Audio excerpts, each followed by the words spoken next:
Reis, capítulo 19, e nós vamos ler do versículo 1 ao versículo 18, desse texto que nós estaremos hoje refletindo. 1 Reis, capítulo 19, do versículo 1 ao versículo 18. Eu vou fazer a leitura e você acompanhe. E deixe a Bíblia aberta, porque ela é a palavra de Deus que ministra a nossa mente e ao nosso coração. Assim diz as Escrituras. Acabe fez saber a Jezabel tudo quanto Elias havia feito e como matar os profetas à espada. Então Jezabel mandou um mensageiro a Elias a dizer-lhe: façam-me os deuses como lhe aprouver, se amanhã a estas horas não fizer eu a tua vida como fizeste a cada um deles. Temendo, pois, Elias levantou-se e, para salvar a sua vida, se foi e chegou a Berseba, que pertence a Judá, e ali deixou o seu moço. Ele mesmo, porém, se foi ao deserto o caminho de um dia, e veio e assentou-se debaixo de um zimbro, e pediu para si a morte, e disse: basta, toma agora, Senhor, a minha alma, pois não sou melhor do que os meus pais. Deitou-se, dormiu debaixo do zimbro. Eis que um anjo o tocou e lhe disse: levanta e come. Olhou ele e viu, junto à cabeceira, um pão cozido, sobre pedras em brasas e uma botija de água. Comeu, bebeu e tornou a dormir. Voltou segunda vez o anjo do Senhor, tocou e lhe disse: levanta-te e come, porque o caminho te será sobremodo longo. Levantou-se, pois, comeu e bebeu, e com a força daquela comida caminhou 40 dias e 40 noites até Horebe, o monte de Deus. Ali entrou numa caverna, onde passou a noite, e eis que lhe veio a palavra do Senhor, que lhe disse: que fazes aqui, Elias? Ele respondeu: tenho sido zeloso pelo Senhor Deus dos exércitos, porque os filhos de Israel deixaram a tua aliança, derribaram os teus altares e mataram os teus profetas à espada, e eu fiquei só, e procuram tirar-me a vida. Disse-lhe Deus: sai e põe-te nesse monte perante o Senhor. Eis que passava o Senhor, e um grande e forte vento fendia os montes e despedaçava as penhas diante do Senhor. Porém o Senhor não estava no vento. Depois do vento, um terremoto, mas o Senhor não estava no terremoto. Depois do terremoto, um fogo, mas o Senhor não estava no fogo. E depois do fogo, um cicio tranquilo e suave. Ouvindo Elias, envolveu o rosto no seu manto e, saindo, pôs-se à entrada da caverna. Eis que lhe veio uma voz e lhe disse: que fazes aqui, Elias? Ele respondeu: tenho sido em extremo zeloso pelo Senhor Deus dos exércitos, porque os filhos de Israel deixaram a tua aliança, derribaram os teus altares e mataram os teus profetas à espada, e eu fiquei só, e procuram tirar minha vida. Disse o Senhor: vai, volta ao teu caminho para o deserto de Damasco, e em chegando lá unge a Azael, rei da Síria, e Jeú, filho de Ninsi, ungirás rei sobre Israel, e também Eliseu. Nós olhamos, irmãos, para esse texto. Pelo menos 3 coisas importantes eu quero ressaltar, que nos trazem lições preciosas para as nossas vidas. A primeira coisa, meus amados irmãos, são os sintomas apresentados por Elias nesse desânimo, neste momento em que ele cai, neste momento em que ele não se vê mais emocionalmente capaz de continuar o seu ministério, a sua jornada, inclusive a sua própria existência. O segundo momento, nós vamos ver o tratamento de Deus. Como é que Deus trata? Como é que Deus age diante de uma pessoa que está profundamente desanimada? E em terceiro lugar, as lições que nós devemos aplicar para a nossa vida diante dessa experiência narrada do profeta Elias. Em primeiro lugar, meus amados irmãos, quando nós olhamos para o texto, nós vamos ver claramente que nessa baixa, nesse momento em que Elias mergulha numa tristeza profunda, sintomas se evidenciam claramente. E nós podemos ver que esses sintomas denunciam uma tristeza patológica. A primeira coisa que nós vamos ver, queridos, está no verso 3. No versículo 3 nós vamos ver Elias com medo e fugindo, já não tendo mais condições de enfrentar os problemas da vida. O trecho vai dizer, verso 3: temendo, pois, Elias, levantou-se e, para salvar a sua vida, se foi e chegou a Berseba, que pertence a Judá, e ali deixou o seu moço. Elias, conforme o contexto que nós lemos, está fugindo de Jezabel, a rainha, que, furiosa por saber o que ele fizera, matara os seus profetas, os profetas de Baal, diante do culto que ela havia introduzido em Israel. Jezabel era uma mulher perversa, uma mulher que não temia a Deus, e que infelizmente o seu marido, o rei Acabe, deixou que a influência maligna entrasse em Israel. O profeta se levantou justamente por mandato de Deus, foi levantado pela mão poderosa do Senhor para confrontar este momento de Israel. E o profeta, irmãos, sendo usado por Deus, vivenciou momentos sobrenaturais. A Bíblia diz que Elias orou e ficou 3 anos e meio sem chover em Israel, como juízo de Deus, para que a economia de Israel fosse atingida. A Bíblia diz que este mesmo profeta, ele, em determinado momento, quando estava sendo acolhido por uma viúva, orou, e a botija da viúva se multiplicou.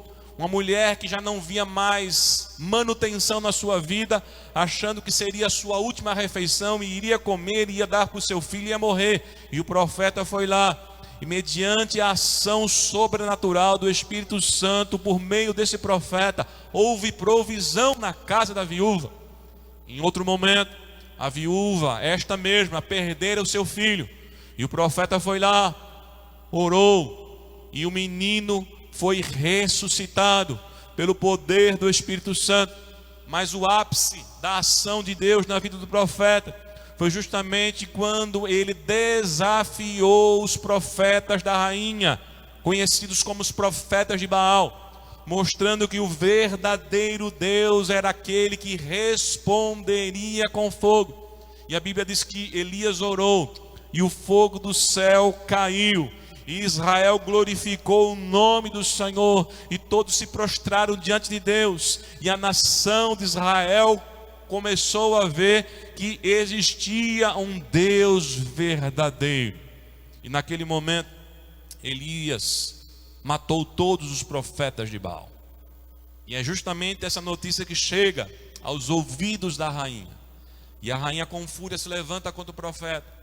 No entanto, meus amados irmãos, agora no capítulo 19, parece que nós estamos vendo uma outra pessoa. Não mais aquele homem destemido, não mais aquele homem que experienciava na sua vida o sobrenatural, mas agora nós estamos vendo um homem abatido. Nós estamos vendo um homem com medo e fugindo. E a primeira evidência, irmãos, o primeiro sintoma de uma pessoa que entra num abatimento profundo é justamente o medo que toma conta do seu coração, ao ponto que ele não consegue mais resolver nada.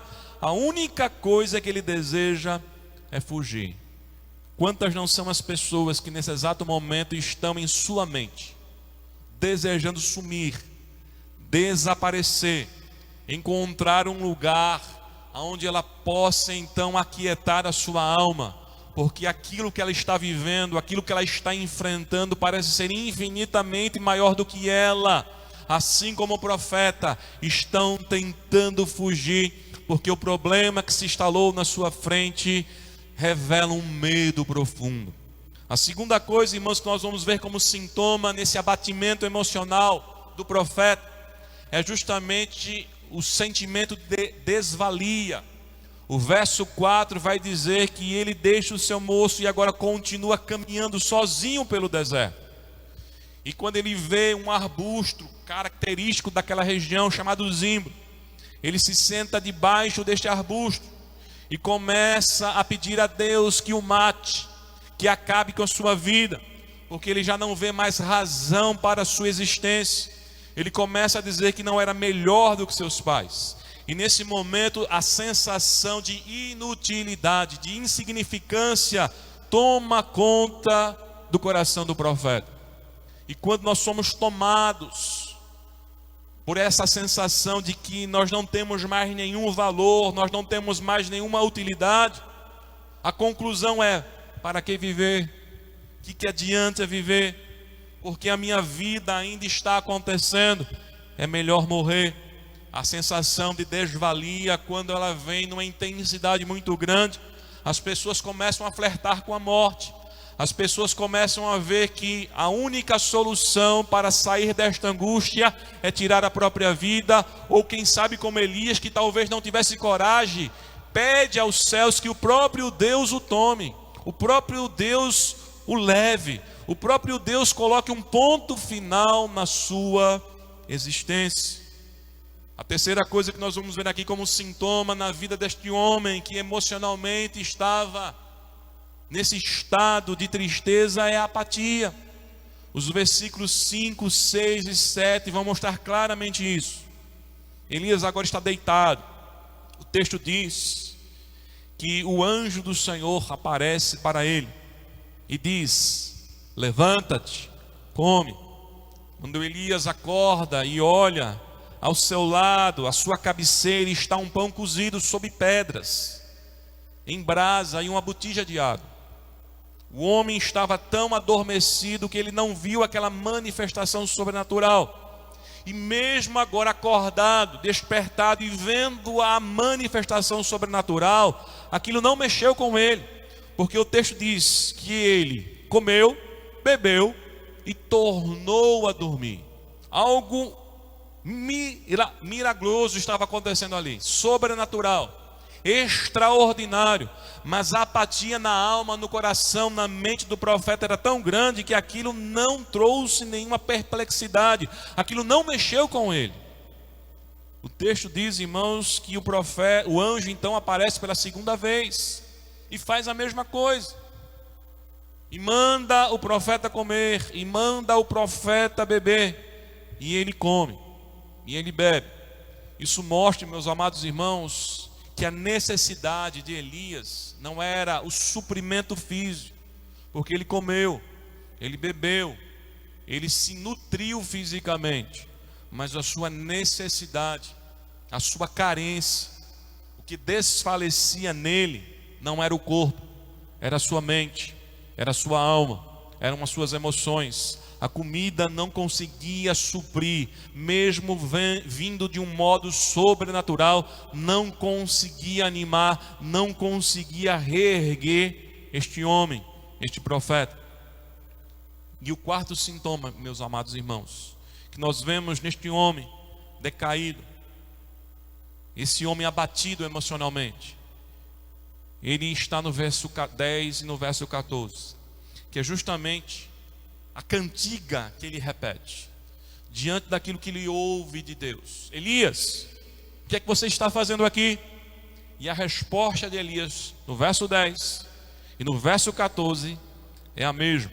Elias se sente fracassado e Elias se sente sozinho.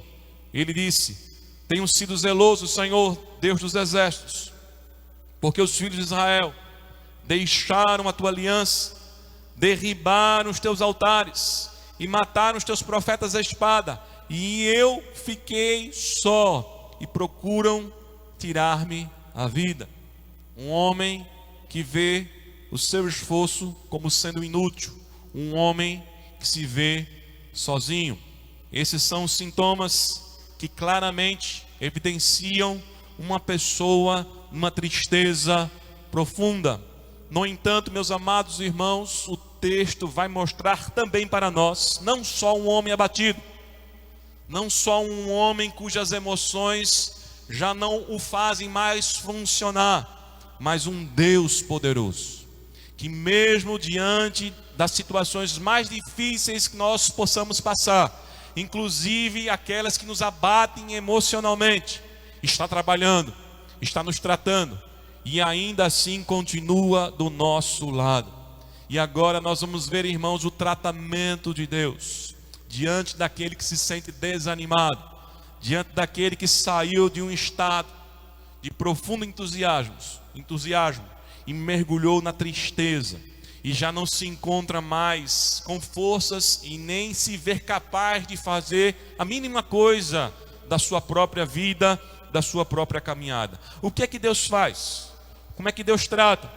Em primeiro lugar, olhando para o versículo 7 e olhando para o versículo 8, nós vemos que mesmo diante do olhar que Elias passou a ter de si mesmo, Deus continuou agindo na sua vida. Deus não está limitado às nossas sensações. Deus não está limitado às nossas percepções. Deus age porque Ele é o Deus Todo-Poderoso. A Bíblia diz no versículo 7 que voltou segunda vez o anjo do Senhor, tocou e lhe disse: levanta-te, come, porque o caminho te será sobremodo longo. Levantou-se, pois, comeu e bebeu, e com a força daquela comida caminhou 40 dias e 40 noites até Horebe, o monte de Deus. Um homem desanimado, um homem debaixo de um pé de zimbro, um homem pedindo a morte, agora recebe uma missão de Deus, uma missão longínqua, uma missão dele tem que andar 40 dias e 40 noites. Deus sabe aquilo que Ele ordena para cada um de nós, porque Ele não só está dizendo o que ainda deve ser feito, como Ele está fortalecendo cada um dos nossos passos. Quando nós achamos que não vai dar, o Senhor está conosco, sustentando a nossa mão e dizendo: vai dar. Ele é a nossa força, Ele é o nosso refúgio, Ele é a nossa fortaleza. E este homem desanimado caminhou 40 dias e 40 noites. E é interessante, meus amados irmãos, quando nós olhamos para os versículos 15 e 16. Enquanto Elias, debaixo do pé de zimbro, pedia a morte, porque a sua percepção a respeito de si mesmo era que a sua vida não valia mais a pena, em que nada mais poderia acontecer, os versos 15 e 16 mostram que os planos de Deus para Elias eram outros. Ainda havia trabalho a ser feito. O verso 15 e o verso 16, Deus ainda tinha uma missão através do profeta, que era justamente ungir 2 reis e um outro profeta no seu lugar. Ungir a Azael, rei da Síria, e Jeú, rei de Israel, e Eliseu, profeta, em seu lugar. Ainda havia um trabalho a ser feito. E nós podemos ver, irmãos, que Deus age na nossa vida dessa maneira. Ele sabe da nossa estrutura, mas mesmo assim nos fortalece. E ainda não desiste da gente, apesar da gente ter desistido dele e da nossa própria existência. Deus é poderoso, irmãos, como diz Paulo, para fazer infinitamente mais. Por isso que Ele é capaz de pegar o desanimado e ainda usá-lo como instrumento para o louvor e a glória do nome dEle. E só o fato, irmãos, de nós sabermos que Deus, em meio às nossas fraquezas emocionais, continua agindo através de nós, pode nos usar para o louvor e a glória dEle, já nos tira desse lugar de preocupações, já nos tira desse lugar onde o pensamento de desvalia, de que nós não temos mais nenhum significado nessa existência, não pode mais nos dominar, porque o Senhor continua com os seus planos, com os seus projetos sobre a nossa vida. Como igreja do Senhor, neste momento podemos até nos sentir cansados, fracos, talvez olhando muito mais as circunstâncias, talvez como Elias, tentando achar um lugar, um pé de zimbro, para sentarmos e chorarmos as nossas mágoas, as nossas frustrações, mas o Senhor está dizendo para nós que nós devemos caminhar, porque ainda há uma tarefa a ser feita, e nós devemos olhar para o autor e consumador da nossa fé. Você não deve olhar para as circunstâncias da sua casa, você não deve olhar para aquilo que falaram para você, e que encheu o seu coração de tristeza, você deve olhar para o Deus Todo-Poderoso, que é capaz de, com a sua mão de poder, te levantar e te usar para o louvor e a glória do seu santo e eterno nome. Meus amados irmãos, em segundo lugar, nós vemos que o tratamento de Deus na vida do profeta é justamente fazer com que ele colocasse para fora aquilo que tanto angustiava a sua vida. 2 vezes Deus faz a mesma pergunta: Elias, que fazes aqui? Porque mesmo tendo andado 40 dias e 40 noites, obedecendo a voz de Deus, tendo chegado num lugar que talvez ele nunca imaginaria que teria forças para chegar, ao chegar neste lugar, o desânimo ainda está tomando conta do coração deste profeta. Porque a primeira coisa que ele faz quando chega em Horebe é entrar numa caverna, é se enclausurar, é se isolar, é não querer ter nenhuma responsabilidade, nenhum envolvimento com coisa alguma. E 2 vezes, meus amados irmãos, Deus faz uma pergunta a Elias: Elias, que fazes aqui? Deus está mostrando, meus amados irmãos, que Ele tem interesse de saber o que se passa em nossa alma, de saber quais são as angústias que nos perturbam. Deus, mesmo sabendo o que Elias estava fazendo ali, porque mesmo sabendo o porquê Elias estava ali dentro da caverna, ele pergunta a Elias. E é interessante, meus irmãos, que o momento da oração é o momento em que nós devemos entender que é o momento de rasgarmos o nosso coração diante dele. É o momento de nós nos prostrarmos, é o momento de nós mostrarmos a Deus aquilo que Ele já sabe que somos. É o momento de nós sermos sinceros com o Senhor e trazermos a angústia da nossa alma diante dEle. É o momento de nós sentarmos no seu divã e saber que Ele é o médico da nossa alma. Ele conhece perfeitamente cada sentimento, cada emoção, cada angústia e cada dor que estamos vivenciando. E simplesmente o Senhor faz a mesma pergunta 2 vezes, para que Elias pudesse então falar. E da mesma maneira que Elias respondeu a primeira pergunta, ele responde também a segunda vez em que Deus pergunta o que é que ele está fazendo ali. E é interessante, irmãos, que quando Elias coloca para fora a dor da sua alma, as dúvidas, as percepções que ele estava tendo totalmente distorcida, porque ele estava vendo um trabalho inútil e ele estava se vendo sozinho. Ele mostra que a sensação que ele tinha na alma era de fracasso, que a sensação que ele tinha na alma era de solidão. E mesmo diante disso, o que é que Deus faz? Verso 11, Deus dá uma ordem a Elias: Elias, sai da caverna e vem para o monte. Esta ordem, irmãos, tem um significado profundo, porque aqui Deus está ordenando aquele que está ferido, aquele que está abatido, aquele que está entristecido, aquele que não tem mais força em si, aquele que está profundamente angustiado, aquele que está sendo tragado pela tristeza, a olhar, a se posicionar, a se voltar para aquilo que é a cura da alma. Voltar-se para o monte, direcionar-se para o monte, em específico o Monte Horebe, também conhecido como Monte Sinai. Simbolicamente, irmãos, era estar num lugar que Israel entendia, onde Deus manifestava a sua voz, onde a lei foi entregue a Moisés, aonde Deus falava poderosamente. O que é que Deus está dizendo para Elias? Que a cura das nossas tristezas, das nossas angústias, do abatimento da nossa alma está em sua palavra. quando nós voltamos o nosso olhar para a palavra de Deus. A palavra de Deus, irmãos, é mais doce que o mel, como diz o rei Davi. A palavra de Deus restaura a nossa alma, como diz o rei Davi no Salmo 19. É a palavra de Deus que pode animar a nossa mente, o nosso coração, porque a palavra de Deus renova, traz alegria, traz esperança, fala de um Deus que continua olhando por nós e está conosco e jamais nos abandonará.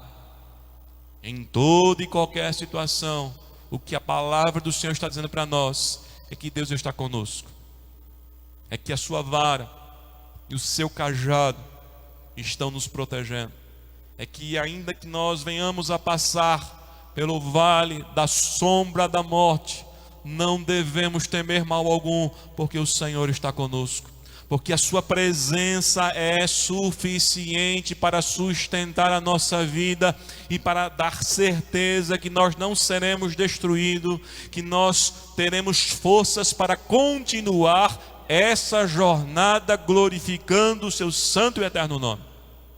A ordem de Deus para nós, meus amados irmãos, é que saiamos da caverna da tristeza, da incredulidade, de não estarmos mais olhando para o nosso Deus e voltarmos o nosso olhar para Deus.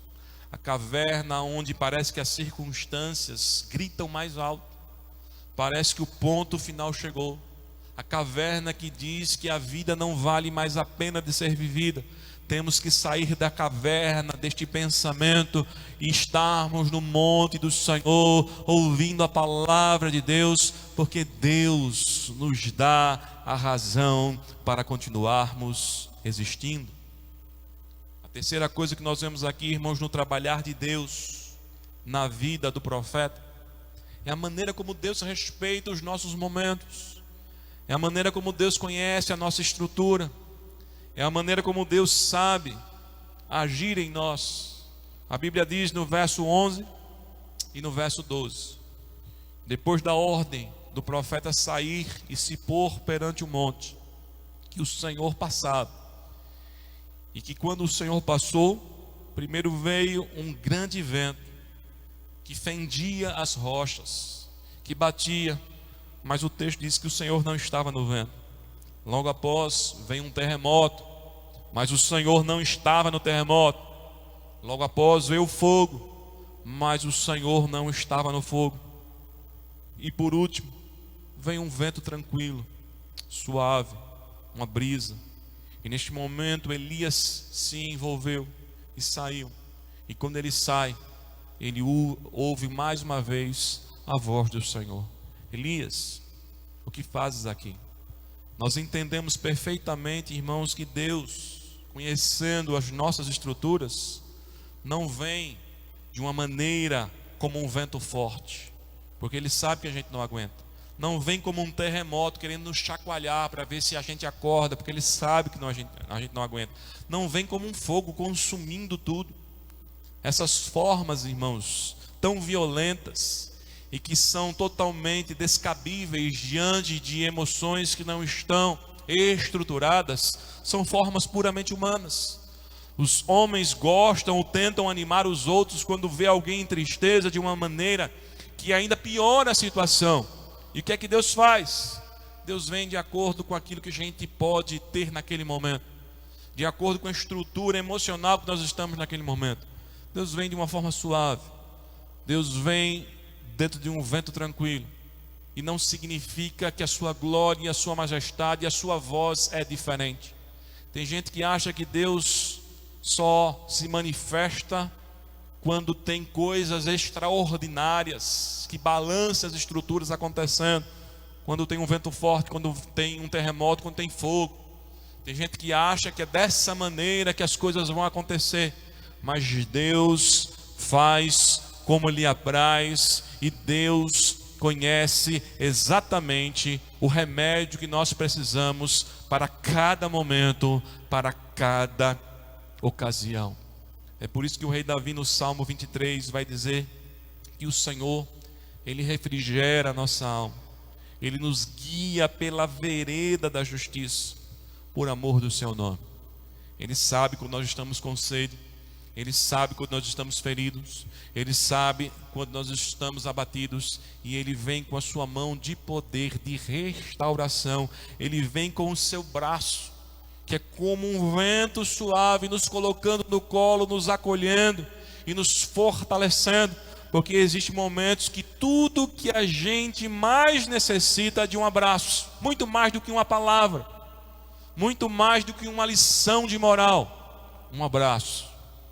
E foi justamente isso, meus amados irmãos, que aquele pai, na parábola do filho pródigo, quando estava vendo o seu filho retornar, quando de longe o enxergou, foi ao seu encontro.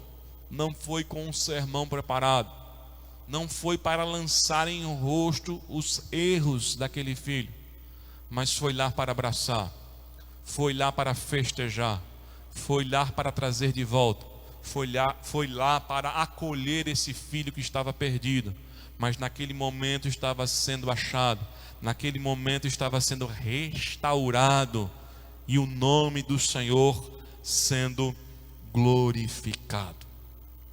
Terceiro e último lugar, irmãos, o que nós temos neste texto?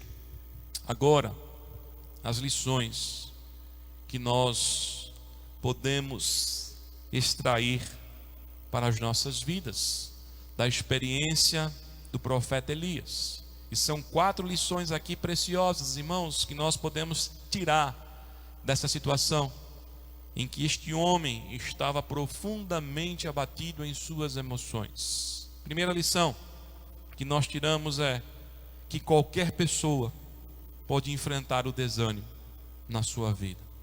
E é interessante, irmãos, a Bíblia desmistificar pessoas, personagens, mostrando a sua humanidade. O apóstolo Tiago, quando fala de Elias, vai dizer: Elias era um homem semelhante a nós, sujeito aos mesmos sentimentos. Tiago tira Elias daquela categoria quase divinizada. Por quê? Porque Elias, na cultura teológica de Israel, tomou um lugar de ser o representante dos profetas. Nós sabemos, irmãos, que essa representação profética apontava para Cristo.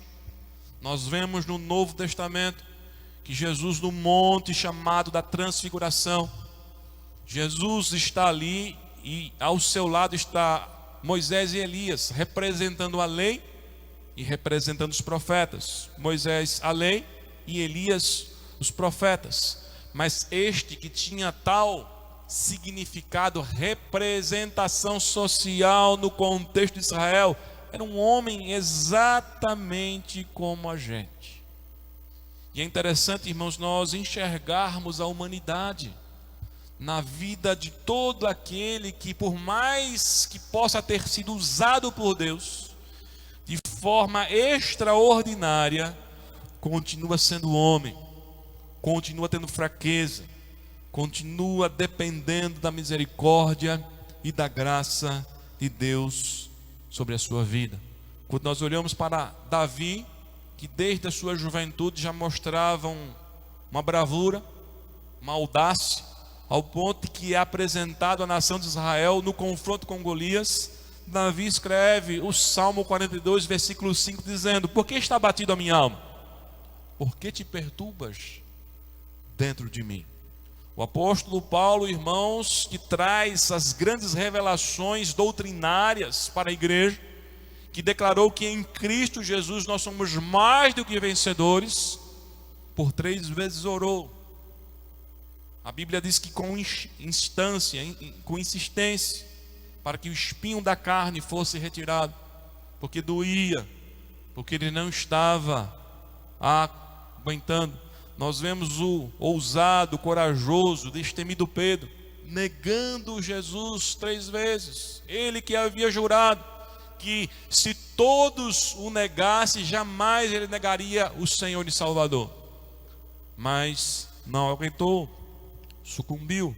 Porque, meus amados irmãos, o que nos mantém em pé é a graça de Deus, é a mão do Senhor, é Ele que nos sustenta. O homem não tem do que se gloriar, o homem não tem do que dizer a respeito de si mesmo, senão de que Deus é que sustenta a sua vida. Então a primeira lição, irmãos, que nós tiramos para nós é que qualquer um de nós, independente de ministério, do quanto já fomos usados ou poderemos ainda ser usados por Deus, de qual é a função que nós ocupamos na igreja, se temos milhares de seguidores ou não, se as pessoas nos admiram, nos conhecem ou se somos anônimos, independente da nossa condição, todos nós estamos sujeitos a passar na vida por um momento como esse. A segunda coisa, irmãos, que nós aprendemos é que mesmo desanimados, Deus não desiste da gente. Deus não desiste de nós.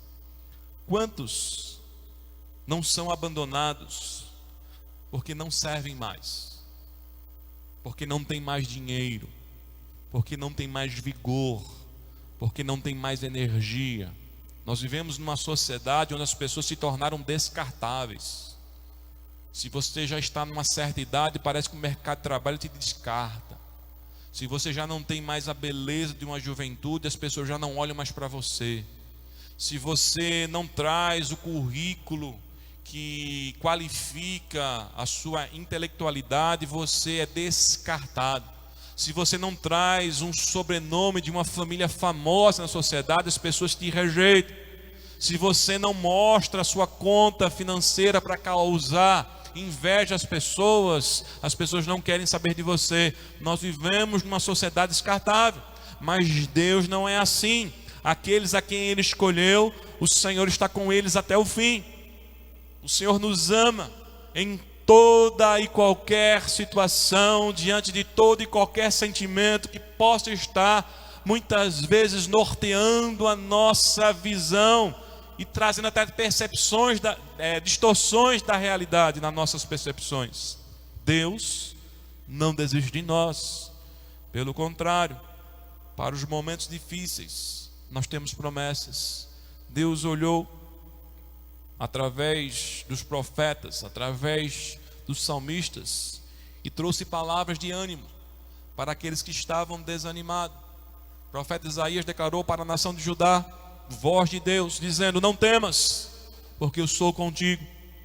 Não te assombres, porque eu sou o teu Deus. Eu te fortaleço, eu te ajudo, eu te sustento com a minha destra fiel. Porque eu, Senhor teu Deus, te tomo pela tua mão direita e te digo: não temas, eu te ajudo. O Senhor não desiste de nós. Veja, irmãos, que no verso 18, enquanto Elias estava com a cantiga que estava sozinho, no verso 18, o que é que Deus disse para Elias? Que havia conservado 7.000 homens, todos os joelhos que não se dobraram perante Baal, e todos os lábios que não o tocaram, não o reverenciaram. Elias se sentia derrotado e só, mas ele não estava só, porque Deus havia também reservado outras pessoas que foram fiéis a ele, que não se prostraram. Deus não desiste de nós. A terceira coisa, meus amados irmãos, que nós aprendemos aqui como lição nessa experiência, é que nós devemos crer que Deus nos sustenta em meio ao desânimo que bate a porta do coração, ou até aquele que já entrou, talvez nem respeitou, colocou o pé, empurrou porta adentro e entrou na nossa mente, nas nossas emoções e começou a nos tomar. Nós temos que crer que Deus sustenta a alma abatida. Nós temos promessas para isso. No Salmo 46, o salmista diz: Deus é refúgio e fortaleza, socorro presente nas tribulações. Portanto, não temeremos, ainda que a terra se transtorne e os montes se abalem no meio dos mares, ainda que as águas tumultuem e espumejem nas suas fúrias, os montes se estremeçam. No Salmo 27, O salmista vai declarar: porque no dia da adversidade, o Senhor nos ocultará no seu pavilhão, no recôndito do seu tabernáculo, vai nos acolher e vai nos elevar a uma rocha segura. Nós temos promessas que no momento da aflição, no momento da dor, no momento em que a alma está abatida, Deus vai estar com a sua mão nos sustentando. E foi baseado nessas promessas, irmãos, que nós vimos que o rei Davi se fortaleceu, se reanimou no Senhor no momento em que a alma doía, porque em Ziclag ele havia visto as suas mulheres tomadas, os seus filhos tomados, seus bens saqueados, as casas destruídas e os homens dele se levantando contra ele, tentando apedrejá-lo. E a Bíblia diz que Davi se reanimou, se fortaleceu no Senhor. Deus sustenta a alma abatida. E em quarto e último lugar, a quarta e última lição, meus amados irmãos, que nós tiramos dessa experiência, é que Deus age não só por meios sobrenaturais, mas também por meios naturais.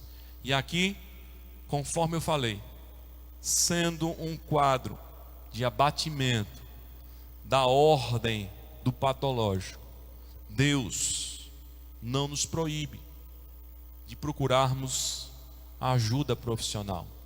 E aqui eu falo para você que talvez tenha uma resistência de procurar um médico, um psicólogo, diante dessa tristeza que toma conta do seu coração. Isso não é pecado. Deus também abençoou o conhecimento humano, a fim de que nós possamos ter, através dele, grandes proveitos para a nossa vida, confortos, avanços tecnológicos e também para a nossa saúde. O que é que nós temos orado, meus irmãos? Nós temos orado para a ciência avançar, para que os pesquisadores encontrem uma solução, para que nós possamos vencer essa pandemia, para que nós possamos vencer esse vírus. Tem alguns pregadores que querem se colocar na condição de homens de fé e que estão colocando as pessoas em risco. Ontem eu estava vendo um pastor que muito doeu no meu coração, aqui em São Paulo, aqui na nossa nação, melhor dizendo, lá em São Paulo, aqui no Brasil, lá em São Paulo. E o que ele estava fazendo? Ele estava convocando as pessoas a irem à igreja. Ele estava indignado porque as pessoas estavam com medo de saírem à rua e serem infectadas. Ele estava dizendo que havia pastores que não tinham visão para desafiarem as pessoas a crer num Deus que nos protege de toda e qualquer situação. O que é isso? Suicídio. O que é isso? Uma postura antibíblica. O que é isso? Uma pessoa que com certeza, quando contaminar as suas ovelhas, vai dar conta diante de Deus porque não cuidou delas. O que é isso? Uma pessoa que viu os dízimos e ofertas caírem e quer muito mais que essas pessoas venham para a igreja porque está com medo de perder, porque infelizmente nós temos a internet, infelizmente no sentido que a internet é uma porta aberta para as pessoas procurarem todo tipo de informação. Tem o lado ruim da internet, mas tem um lado bom, que ela nos permite ainda termos esta comunicação. Mas o fato de muitas vezes estarmos lidando com a faca de dois gumes não nos autoriza, irmãos, a colocarmos as pessoas numa condição em que vai trazer muito mais prejuízo do que alívio. Desafiar as pessoas a enfrentar uma doença, um momento como esse, não é fé, não é prudência. É exatamente aquilo que o diabo quis fazer com Jesus. O diabo chegou para Jesus: tu não és o filho do homem? Atira-te daí. Está escrito que ele não permitirá que os nossos pés tropecem na caminhada. O que é que o diabo está dizendo? Está escrito, Deus te protege. Se Deus te protege, pula daí. O que é que Jesus disse? Não tentarás o Senhor teu Deus. Apesar de Deus nos proteger, Ele também nos chama a sermos responsáveis. E aqui eu falo para você que procurar um profissional da área de saúde, como um médico psiquiatra, procurar um psicólogo, não é errado. Pelo contrário, Deus também pode abençoar a sua vida através de bons profissionais que vão te ajudar a sair dessa situação. Tem gente que usa a fé não como um elemento positivo de confiança em Deus, mas como fuga. Tem gente fugindo. Tem gente que não gosta de enfrentar situações e diz que a sua vida está nas mãos de Deus. E isso não é ter fé. Por isso, meus amados irmãos, que diante de tudo aquilo que nós estamos vendo aqui e da experiência do profeta Elias, nós temos que crer que Deus age de forma sobrenatural, mas também através dos meios naturais. E eu digo a você, meu amado irmão, cuidado com aquilo que você está escutando. Cuidado com esses profetas ou pseudo-profetas que se levantam como uma voz de que nós temos que fazer coisas absurdas para de fato mostrarmos uma confiança em Deus. Deus nunca exigiu isso da gente. A Bíblia diz que nós devemos ser simples como as pombas, mas prudentes como as serpentes. Que Deus te abençoe. Que o Espírito Santo traga alegria, paz, fortalecimento sobre a sua vida. Que se sua alma está abatida, você volte os seus olhos para o Senhor. Mas isso também não te impede a procurar bons profissionais para que você possa ser ajudado também nessa área, em nome do Senhor Jesus Cristo. Curve sua cabeça. Nós vamos orar enquanto o Ministério do Louvor mais uma vez se posiciona para cantar mais uma canção. Nós vamos orar por você, por vocês nesta noite, em nome de Jesus. Coloque essa angústia da sua alma diante do Senhor. Se apresente diante dele. Ele é a nossa fortaleza. Ó Pai de amor, Deus Todo-Poderoso, grande El Shaddai, nosso refúgio, nossa fortaleza, o socorro presente na hora da angústia. Deus, tenha misericórdia das nossas vidas.